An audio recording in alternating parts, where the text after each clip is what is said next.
Hello दोस्तों, welcome back to Hindi वार्ता साहित्य चैनल में आपका स्वागत है। तो आज हम क्वेश्चन नंबर 39 से डिस्कस करने वाले हैं। आज की जो सीरीज है क्वेश्चन की बहुत ही इंपॉर्टेंट है आपके एग्जाम के पॉइंट ऑफ व्यू से। तो चलिए जल्दी से वीडियो को शुरू करते हैं। क्वेश्चन नंबर 39 है प्रगतिवादी कवि की अगर बात करें, एक मिनट पेन ले लूँ मैं। प्रगतिवादी कवि कौन से हैं? तो आपके प्रगतिवादी, अरे यार पेन तो आया ही नहीं। प्रगतिवादी कवि की अगर बात करें तो आपका ऑप्शन सी बिल्कुल सही हो जाएगा, केदारनाथ अग्रवाल। ठीक है, ये प्रगतिवादी कवि हैं। जयशंकर प्रसाद की बात करें तो ये आपके छायावादी कवि हैं। मुक्तिबोध की बात करें तो ये नई कविता के कवि हैं। और हरिवंश राय बच्चन की बात करें तो ये उत्तर छायावाद के कवि हैं आपके। ठीक है, आगे चलते हैं क्वेश्चन नंबर 40 की तरफ। तो क्वेश्चन नंबर 40 है, अबे सुन बे गुलाब भूल मत गर पाई खुशबू रंगो आब। काव्य पंक्तियों का संबंध किससे है? संबंध की बात करें तो ये प्रगतिवादी काव्य से है। और प्रगतिवादी काव्य की अगर बात करें तो आपके सबसे ज्यादा प्रगतिवादी काव्य जो है वो निराला ने लिखे हैं। निराला की बात करें तो निराला जो है, पहले ये बता दूं, अबे सुन बे गुलाब भूल मत गर पाई खुशबू रंगो आब, ये जो पंक्ति है ये निराला की ही पंक्ति है और कुकुरमुत्ता से ये ली गई है। इनके आगे और भी प्रगतिवादी काव्य आते हैं, जैसे जागो फिर एक बार, कुकुरमुत्ता, विधवा, भिक्षुक, यमुना के प्रति, वह तोड़ती पत्थर, बादल राग, ये सारे ही इनके प्रगतिवादी काव्य हैं। निराला बेशक जो है वो प्रगतिशील कवि रहे हैं, परंतु ये प्रगतिवादी कवि नहीं थे, ये छायावादी कवि थे, है ना। छायावाद के चार स्तंभ जो आते हैं आपको पता है, प्रसाद, पंत, निराला और महादेवी वर्मा, उनमें मुख्य रूप से जो है आपके निराला भी रहते हैं। ठीक है, परंतु इनकी जो रचनाएं, इनके जो काव्य इन्होंने लिखे हैं, उनमें आपके प्रगतिवादी चेतना के स्वर जो है वो विद्यमान रहते हैं। चलिए आगे चलते हैं। अगर थोड़ा सा प्रयोगवाद की बात भी कर लेते हैं, आपको पता है हम चार ऑप्शंस को डिस्कस करेंगे। प्रयोगवादी काव्य की अगर बात करें तो प्रयोगवाद का आपको पता है आरंभ जो है 1943 में हुआ था। और प्रयोगवाद के जो आरंभ किया था वो अज्ञेय के संपादक में प्रकाशित तार सप्तक से ही माना जाता है। ठीक है, तो प्रयोगवादी कवियों में मुख्य रूप से आपके अज्ञेय रहते हैं, है ना। आगे चलते हैं। छायावादी काव्य की अगर बात करें तो हम छायावाद की बात कर ही चुके हैं कि छायावाद में जो आपके जो है प्रसाद, पंत, निराला और महादेवी वर्मा जो है वो मुख्य रूप से रहते हैं। चलिए आगे चलते हैं क्वेश्चन नंबर 41 की तरफ। निराला की बादल राग कविता का संबंध है, तो हम ऊपर ही डिस्कस करके आए हैं कि प्रगतिवादी चेतना से। ठीक है, तो प्रगतिवादी चेतना का स्वर हमेशा एक कुछ भी ना समझ आए तब भी एक आप कंसेप्ट माइंड में बना लीजिए कि प्रगतिवादी चेतना का स्वर जो है वो निराला की रचनाओं में सबसे ज़्यादा पाया जाता है। जो भी इन्होंने काव्य लिखे हैं उनमें सबसे ज़्यादा पाया जाता है। ठीक है, तो प्रगतिवादी चेतना जो है, तो ये आपका ऑप्शन ए बिल्कुल सही हो जाएगा। आगे चलते हैं। पंत जी की ग्राम्य कृति का संबंध किससे है? मैं एक मिनट पेन ले लूँ। तो ये प्रगतिवादी दृष्टि से ही है ना, प्रगतिवादी दृष्टि से है ये आपके। अगर मैं पंत की थोड़ी सी बात आपको बताऊँ तो पंत का जो काव्य है ना, इसको विद्वानों ने 4 चरणों में बांटा था। एक छायावादी था, एक प्रगतिवादी, एक अंतश्चेतनावादी, एक नव मानवतावादी, है ना, नव मानवतावादी। ठीक है, ये 4 थे। तो इसमें से जो प्रगतिवादी है तो आपकी ये ग्राम्य रहती है, इसके साथ साथ युगांत आता है, आपका युगवाणी आता है। ठीक है, ये 2 और आती हैं, है ना। युगांत इनकी मोस्ट इंपॉर्टेंट भी है ना, तो इसलिए। और चलिए आगे चलते हैं क्वेश्चन नंबर 43 की तरफ। क्वेश्चन नंबर 43 है, अज्ञेय की असाध्य वीणा किस प्रकार की काव्य कृति है? तो अज्ञेय की जो असाध्य वीणा है ये प्रलंब या लंबी कविता इसको बोला गया है। तो प्रलंब या लंबी कविता, अज्ञेय की असाध्य वीणा किस प्रकार की है? तो ये इनकी लंबी कविता है, साथ में इसको प्रलंब भी कहा जाता है। ठीक है, आगे चलते हैं क्वेश्चन नंबर 44 की तरफ। 44 क्वेश्चन है हमारे पास, प्रयोगवाद को पुष्ट करने वाली पत्रिका थी।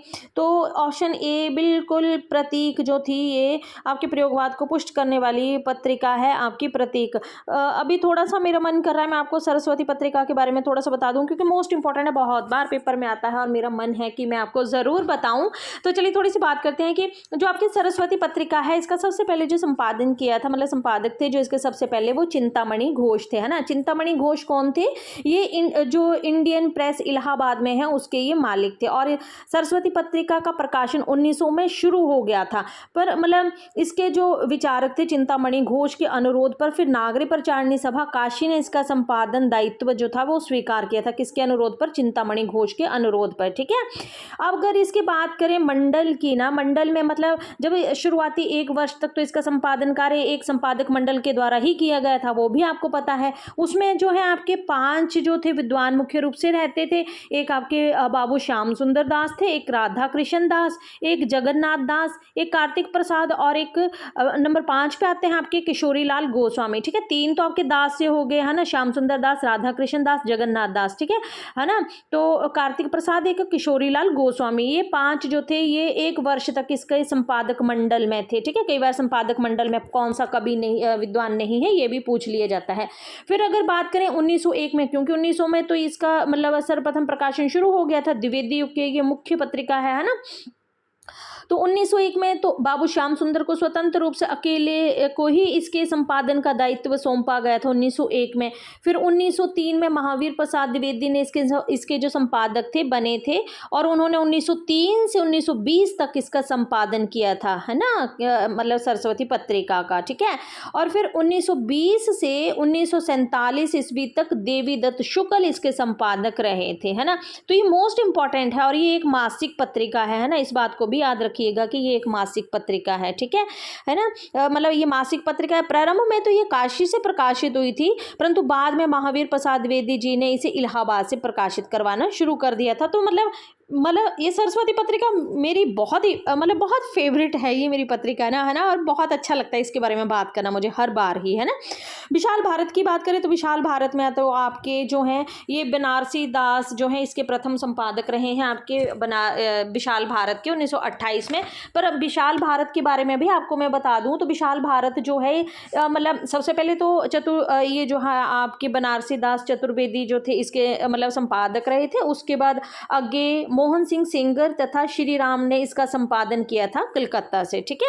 अगर थोड़ी सी हंस पत्रिका की बात भी कर लें तो हंस पत्रिका का मतलब हंस पत्रिका में भी फैक्ट है कि हंस पत्रिका मतलब 2 की है। तो हंस पत्रिका 1930 में जो इसके संपादक थे वो आपके मुंशी प्रेमचंद थे, ठीक है। और ये मासिक पत्रिका है और तब बनारस से निकलती थी, ठीक है। फिर जब इसका मतलब पुनः प्रकाशन करवाया गया था तो राजेंद्र यादव ने इसका प्रकाशन करवाया था 1986 ईस्वी में, ठीक है। और ये तब दिल्ली से निकलती है। अब तो मतलब वर्तमान में जो आपकी हंस पत्रिका है, अगर पेपर में दोनों ऑप्शंस आ जाएं तो वर्तमान में जो है इसका जो पुनः प्रकाशन जो इसका करवाया था वो राजेंद्र यादव, इसका ऑप्शन जो है वो बिल्कुल सही हो जाएगा।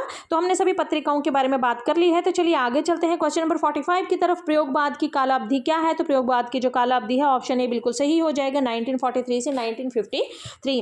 हिंदी में प्रयोगवाद के जनक माने जाते हैं, तो हिंदी में प्रयोगवाद के जनक जो है वो आपके अज्ञे माने जाते हैं, है ना। अभी हम बात करके ही आए हैं, अज्ञे के माने जाते हैं, है ना, प्रयोगवाद के। आगे चलते हैं, तार सप्तक की बात करते हैं। तो बड़ा प्यारा क्वेश्चन है। तार सप्तक में कितने कवियों की रचनाओं को संकलित किया गया है? तो 7 कवियों की रचनाओं को संकलित किया गया है। 7 कवि कौन से हैं? क्योंकि तार सप्तक बोला गया है ना। तो इसमें आगे आते हैं रामविलास शर्मा, गजानन माधव मुक्तिबोध, प्रभाकर माचवे और नेमीचंद्र जैन, गिरिजा कुमार माथुर, भारत भूषण अग्रवाल, ठीक है। तो ये तार सप्तक में आते हैं, है ना।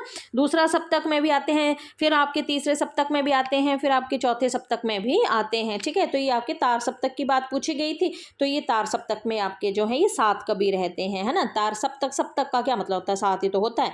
आगे चलते 48 की तरफ। वज्रोया 6ठी शताब्दी के जवान है। हिंदी में हिंदी का अर्थ क्या है? तो इसमें सॉरी थोड़ा सा पेन लेते लेते ना मतलब कुछ गड़बड़ टाइप हो गया, बट चलो कोई बात नहीं, इट्स ओके।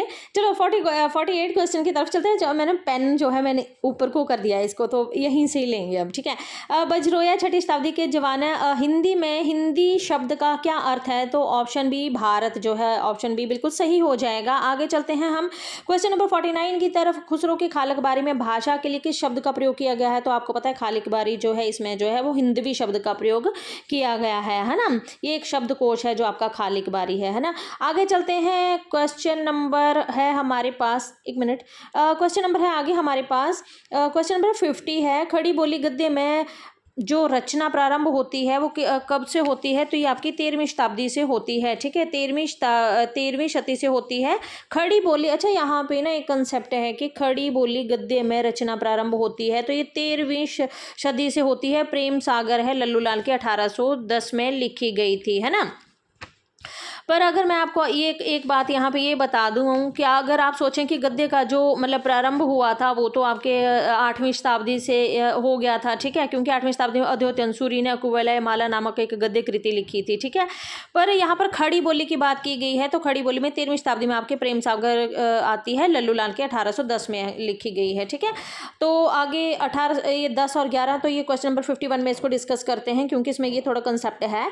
तो 51 की अगर हम बात करें, 51 क्वेश्चन में क्या पूछा गया है कि राजस्थानी गद्य का आरंभिक रूप किस रचना में मिलता है, मतलब किस समय मिलता है। तो राजस्थानी में तो ऑप्शन सी बिल्कुल सही हो जाएगा, 10वीं सदी से राउल बेल, ठीक है। राउल बेल की अगर बात करें तो ये गद्य पद्य मिश्रित एक चंपू काव्य है, ठीक है। और मतलब इसमें क्या है कि राउल बेल में हिंदी की 7 बोलियों के शब्द मिलते हैं, जिनमें राजस्थानी जो है वो मुख्य रूप से जो है वो प्रधान है। तो हमसे क्वेश्चन राजस्थानी गद्य का आरंभिक रूप, है ना, तो मतलब ये जो रचनाएं हैं ये गद्य की हैं, तो राजस्थानी गद्य जो है मेन है यहाँ पर, है ना।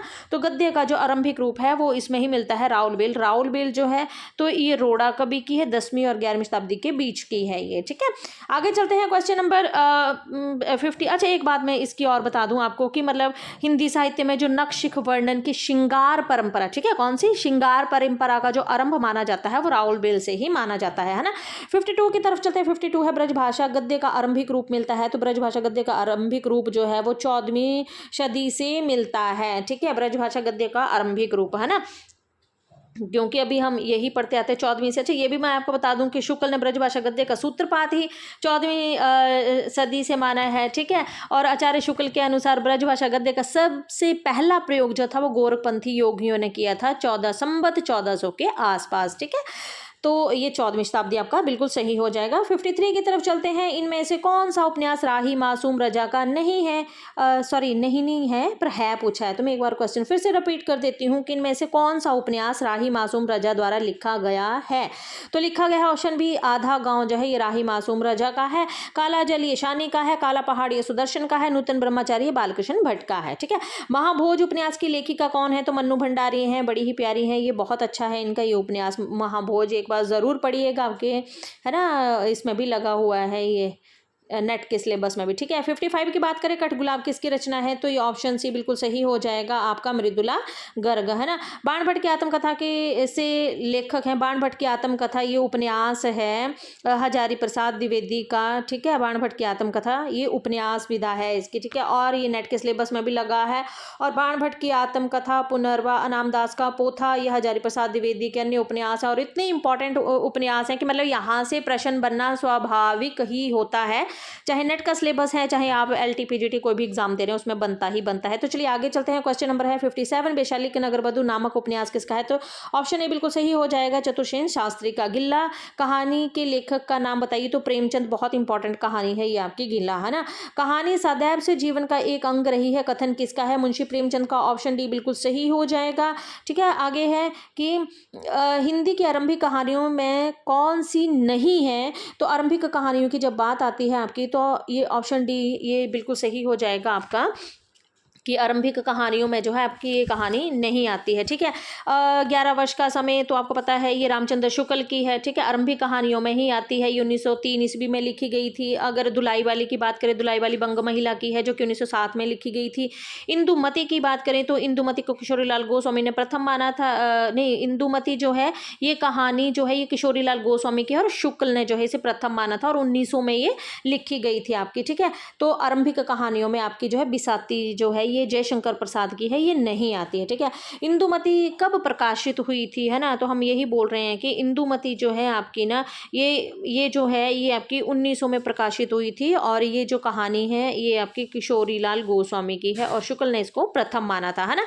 अगर 1903 की बात करें तो 1903 में जो है आपकी कौन कौन सी कहानी आती हैं, तो एक आपका 11 वर्ष का समय आचार्य रामचंद्र शुक्ल की आती है जिसे लक्ष्मी नारायण ने प्रथम माना है, और एक आपकी पंडित और पंडिताइन कहानी है जो कि गिरिजा दत्त बाजपेयी की है, वो भी 1903 में लिखी गई है, ठीक है।